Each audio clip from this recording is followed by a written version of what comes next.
I'm not so perfect, baby, are you right? Come right, come right. So yesterday I got a Dotodoya video recommended to me. I'm not a DBFZ player, I'm a Street Fighter player, but I think his video really showed me what content that the Street Fighter community is kind of missing and why his channel thrives as much as it does. And I watched a few more of his videos and I really like what he's doing. So I wanted to talk about it and I wanted to talk about what I learned by just taking a quick look at some of the other channels around the FGC and Dotodoya specifically. So in Dotodoya's case, you can see here that he uploads pretty much daily, and I think that that's pretty insane. And the reason he can do this, in my opinion, is his skill to do live commentary over his gameplay while he's playing. And if it's not live commentary, then you fooled me, right? His commentary is very energetic, very genuine, and I think that that's what draws people in, right? These are like rank sets, right? These are like 16-minute rank sets every day, and look at the views. I mean, it's crazy views. People love it.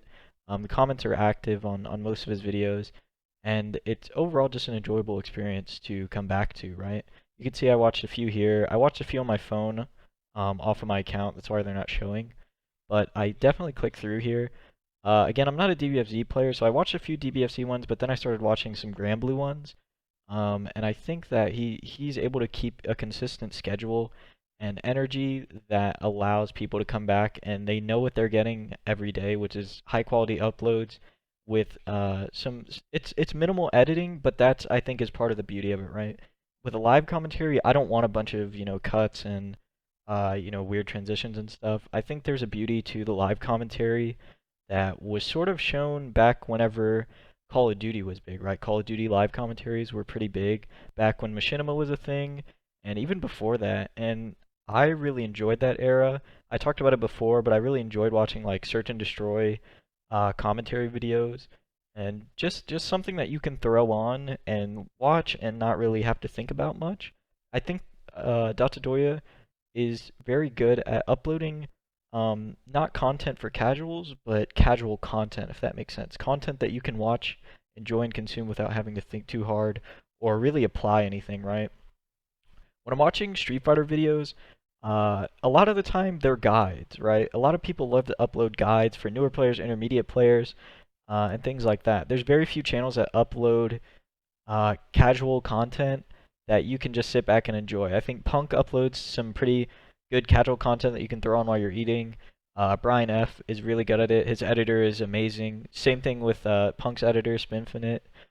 They're very good at honing in on that and really taking advantage of the lack of channels that are doing that. Because it takes a lot of work, right? It's a lot of work to edit like that and to have that much content to sort of sift through. I've been playing fighting games for about a year now and making content for about 2 months. And I think something that I hear a lot is don't make fighting games your career and don't try to make your hobby into your job, right? So I think that it's possible, right? It's definitely possible. You can see it with Punk. He's a special case though, right? He's a world-class player. He's won tons and tons of majors.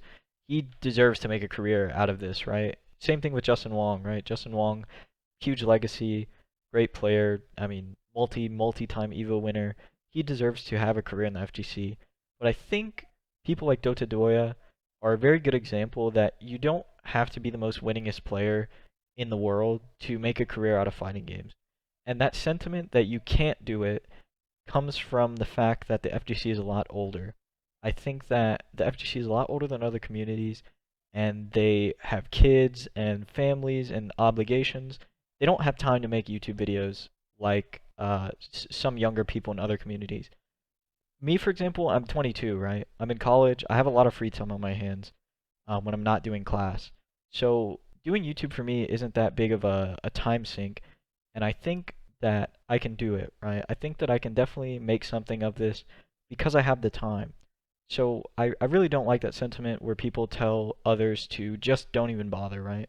Just don't bother and there's no point. You're wasting your time. I think the beauty of YouTube is that you can do it at any time, and you also don't know everybody's situation, right? I, for example, have had so much free time because of COVID that this is something cool that I like to do, from making the thumbnails to editing the videos to just playing the game, right? It's something that I like to do, And if I want to try, I should be able to, right? And I think that it's wrong to try and deter people from even trying. Now, on the other side of the spectrum is Brian F., right? He makes great content. His YouTube and Twitch are blowing up, and he's sort of doing what I was talking about earlier, right? He understands how YouTube works, both recommended wise, how the algorithm works, hashtags, tags, everything like that. And I think that he uses a lot of Ludwig's tech, I guess you could say, which I do too, right? I think Ludwig's very knowledgeable about this stuff, if you know who that is, and it's working out very well. Now, on the reason I say he's on the other side of the spectrum is Brian F has, a full-time job, and this is sort of his side gig. And he said in the past to, enjoy your hobby, right? Street Fighter is just a hobby for him, and he enjoys his hobby, which is respectable. He's not trying to make a career out of it, but he's not deterring other people from doing it. And I think that he's very wise in the sense that he understands what the Street Fighter community is lacking, which is, casual, fun content. MK11 and DBFZ have way bigger presence to me on YouTube than Street Fighter because they have, fun content that casuals can watch and not have to be thinking about frame data and, punishes and learning matchups, right? You can just throw a Brian F video on and just enjoy it.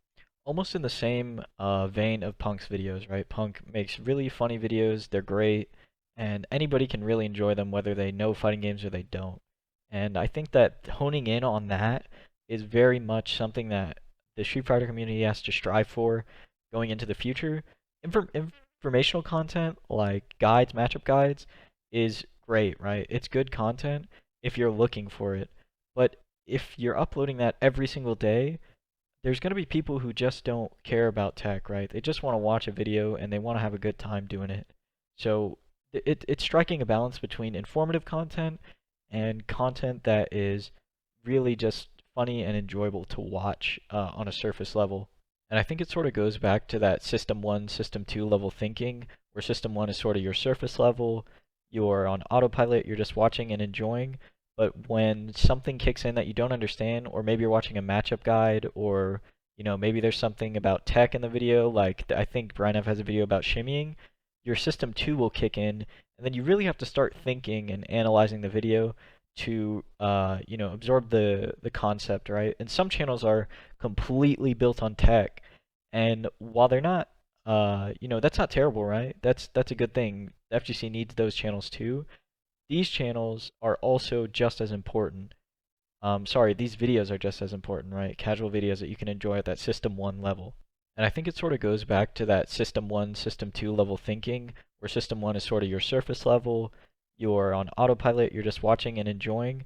But when something kicks in that you don't understand, or maybe you're watching a matchup guide, or maybe there's something about tech in the video, like I think Brian has a video about shimmying, your System 2 will kick in, and then you really have to start thinking and analyzing the video to absorb the concept, right? And some channels are completely built on tech, and while they're not, that's not terrible, right? That's a good thing. The FGC needs those channels too.